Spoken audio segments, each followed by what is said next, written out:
नमस्कार दोस्तों, added junior शिक्षक भर्ती शासनादेश के संबंध में बात करेंगे। क्या कुछ अच्छी खबर है। 90-97 पास सभी अभ्यर्थी तैयार रहें। ऐसे बनेगी मेरिट। 6000 सीटें अगर होती हैं तो उसमें आपकी जो एक्सपेक्टेड कट ऑफ है अलग अलग विषयवार कितनी जा सकती है, इसके विषय में भी चर्चा करेंगे। तो वीडियो में लास्ट तक बने रहें। एक छोटा सा निवेदन आप सभी से, अगर चैनल पर नए हैं तो चैनल को सब्सक्राइब करके, वीडियो पसंद आए तो लाइक शेयर भी ज़रूर करें।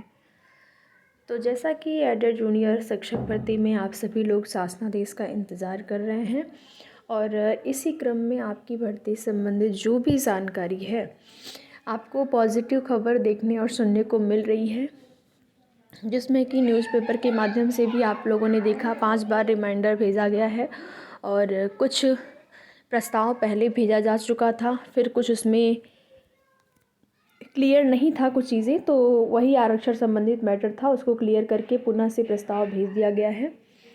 अब बहुत जल्द ही उम्मीद है कि आप लोगों की भर्ती में आगे की प्रक्रिया आपको देखने को मिलेगी।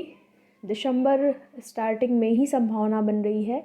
अब बस ये है कि बीच में कोई अड़चन ना आए, जैसे कि आप देखेंगे अलग अलग चीज़ों को लेकर अड़चनें आ जाती हैं।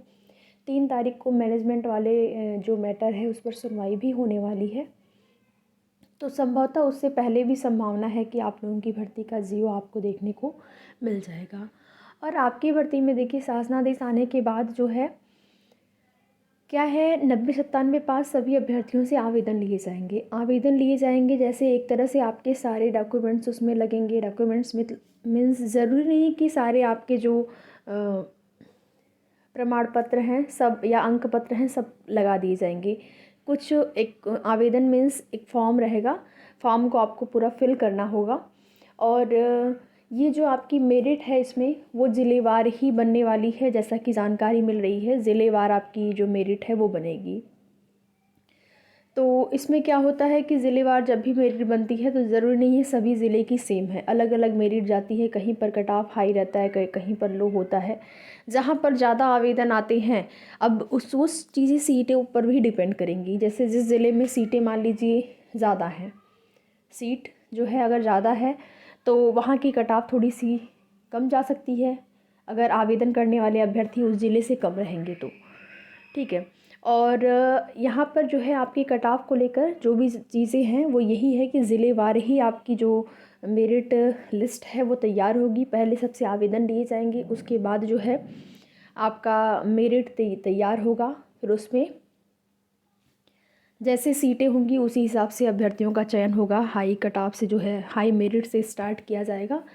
तो देखिए यहाँ पर अभ्यर्थियों का ये लगातार उनका प्रश्न रहता है कि कट ऑफ कितनी जाएगी। आप देखेंगे अलग अलग भर्तियों में कट ऑफ बिल्कुल ऐसे जा रही है ना कि जिससे मतलब बिल्कुल अनएक्सपेक्टेड।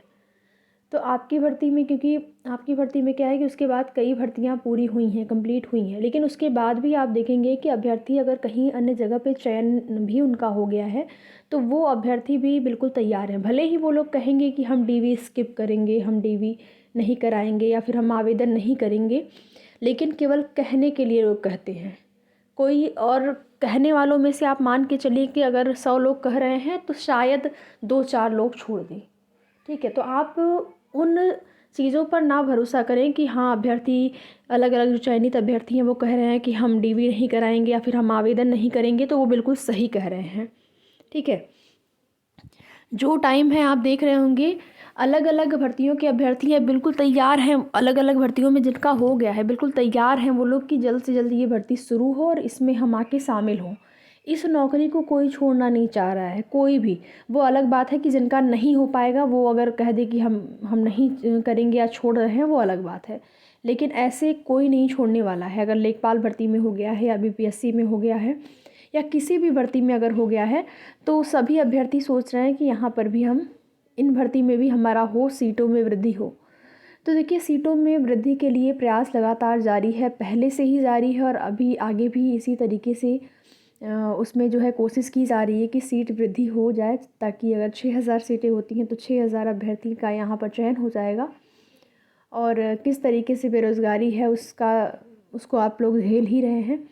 तो यहाँ पर अगर 6000 सीटें हो जाती हैं तो उस स्थिति में आपकी कट ऑफ कितनी जा सकती है। एक्सपेक्टेड कट ऑफ के विषय में बात करें तो अनरिजर्व कैटेगरी का 70, देखिए 70 से कम तो नहीं संभावना है। पहले लग रहा था कि कम जा सकती है, लेकिन जो स्थिति है अलग अलग भर्तियों की, जिस तरीके से कट ऑफ हाई जा रही है, और देखिए ओबीसी ईडब्ल्यूएस की जो कट ऑफ है वो, उसमें ओबीसी की कट ऑफ ज़्यादा रहने की संभावना है, अनरिजर्व कैटेगरी की सबसे ज़्यादा रहेगी। लेकिन 70 आप मान के चलिए, 70 प्लस हैं तो आप सेफ मान सकते हैं। अगर सीटें 6000 हो जाती हैं तो उस कंडीशन में, नहीं होती हैं तब तो फिर भगवान ही भरोसे भर्ती होगी। वो तो आप लोग समझ ही सकते हैं कि 1894 पोस्ट कौन सी पोस्ट है, कितनी कितनी संख्या है पदों की, क्योंकि बहुत सारे ऐसे भी अभ्यर्थी हैं जिनका 78, 79, 80 तक जिनके नंबर आए हुए हैं।